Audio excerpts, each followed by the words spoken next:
pretty enough?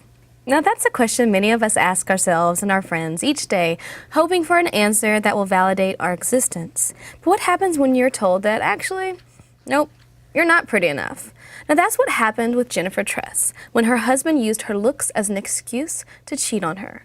But instead of wallowing in self-pity, she turned his rudeness into a body acceptance movement. You have here on the Huffington Post, in our women vertical, Jennifer Tress turns an insult, "You're not pretty enough," into a body acceptance movement.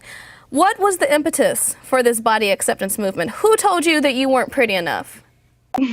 My ex-husband, and that's why I always like emphasis on the ex. I had been writing my book, sort of a book of like humorous short stories, sort of like, Mindy Kaling, Chelsea Handler. And the stories I was writing about were really the defining moments in my life. That, they're the stories that you tell at your parties with your friends, like, and people say, "Oh, tell that story again. You have to tell that story again."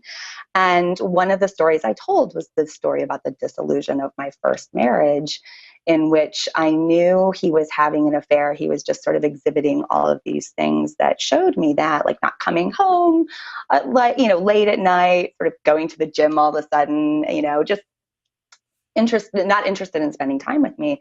And so I knew it, but he didn't have any proof. And one night I waited up for him, and I, was like sitting on our couch, and he walked in the door, and it was like 3 a.m. and, he just said, "I'm sort of in no mood to fight."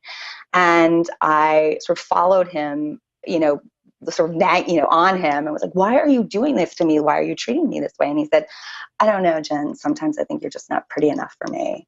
Mm-hmm. And, it was a moment where you're like, I had, and I still do have really good strong self-esteem. But of course, when you hear that from somebody who's supposed to have your back, of course, it's a shocking thing. And you just sort of go, oh, he feels that way. Oh my God. Right.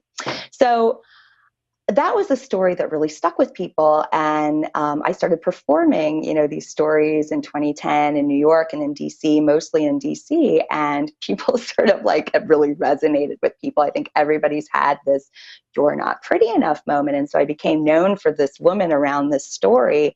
And so when I started, I thought about putting together a web presence to put together. It's right here, you'renotprettyenough.com. Here's your book cover with, I think, a very pretty picture right there. And what you started noticing is that you weren't alone. Here we have Rona Barrymore, and I had a former friend tell me that I wasn't pretty enough to get married. I still remember that exchange. So you started this website as a way to promote yourself and to share your story. Right. And inadvertently, you found out in a very backwards way that this was a big issue in the lives of millions upon millions of women.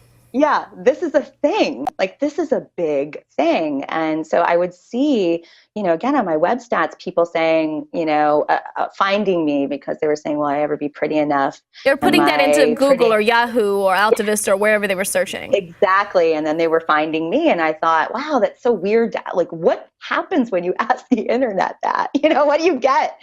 And I found that there wasn't anything really good. And I really wanted to fill that space. And so many people were coming to me. I felt like I had an opportunity.